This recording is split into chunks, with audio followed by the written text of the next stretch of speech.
ನಾನು ನನ್ನ ಹೊಲದಲ್ಲಿ ಸೊಪ್ಪು ತರಕಾರಿಗಳನ್ನು ಬೆಳೆಯುತ್ತೇನೆ.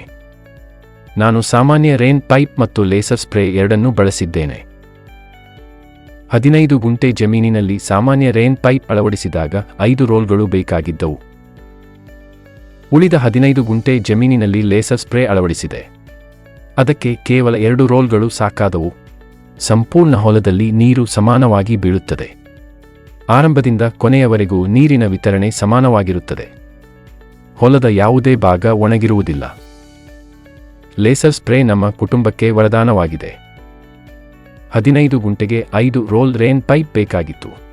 ಆದರೆ ಲೇಸರ್ ಸ್ಪ್ರೇಗೆ ಕೇವಲ 2 ರೋಲ್ಗಳು ಸಾಕಾಗಿದ್ದವು.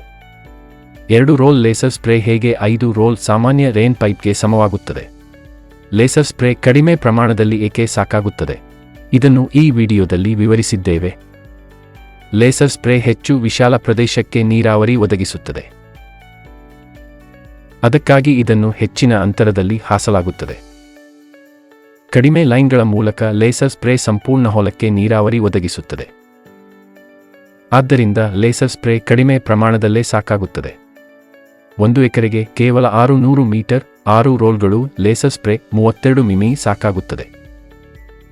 ಲೇಸರ್ ಸ್ಪ್ರೇಯ ಪ್ರಯೋಜನಗಳು ಇಲ್ಲಿಗೆ ಸೀಮಿತವಲ್ಲ. ಇದು ಇತರ ಘಟಕಗಳ ವೆಚ್ಚವನ್ನು ಉಳಿಸುತ್ತದೆ. ಇದು ಹೇಗೆ ಸಾಧ್ಯವಾಗುತ್ತದೆ?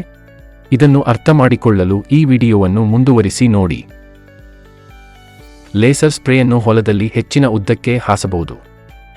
ಇದು ಹೆಚ್ಚಿನ ದೂರದವರೆಗೆ ಸಮಾನವಾಗಿ ನೀರನ್ನು ಒದಗಿಸುತ್ತದೆ.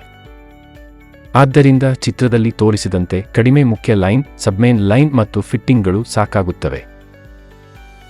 1 ಹೆಕ್ಟೇರ್ ಪ್ರದೇಶದ ಲೇಸರ್ ಸ್ಪ್ರೇ ಮತ್ತು ಸಾಮಾನ್ಯ ರೇನ್ ಪೈಪ್ ವ್ಯವಸ್ಥೆಗಳ ಚಿತ್ರಣ ಇಲ್ಲಿದೆ.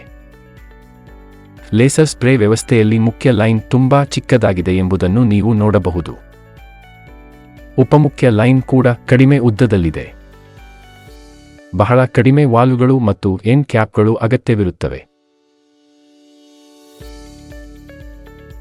ಒಟ್ಟಾರೆ ಲೇಸರ್ ಸ್ಪ್ರೇ ವ್ಯವಸ್ಥೆ ಸ್ಪ್ರೇ ಪೈಪ್ಗಳು, ಮುಖ್ಯ ಲೈನ್, ಸಬ್ಮೇನ್ ಲೈನ್ ಮತ್ತು ಫಿಟ್ಟಿಂಗ್ಗಳ ವೆಚ್ಚವನ್ನು ಉಳಿಸುತ್ತದೆ. ಆದ್ದರಿಂದ ರೈತ ಬಂಧುಗಳೇ, ಲೇಸರ್ ಸ್ಪ್ರೇ ನಿಜವಾಗಿಯೂ ಮಿತವೆಚ್ಚದ ಪರಿಹಾರವಾಗಿದೆ.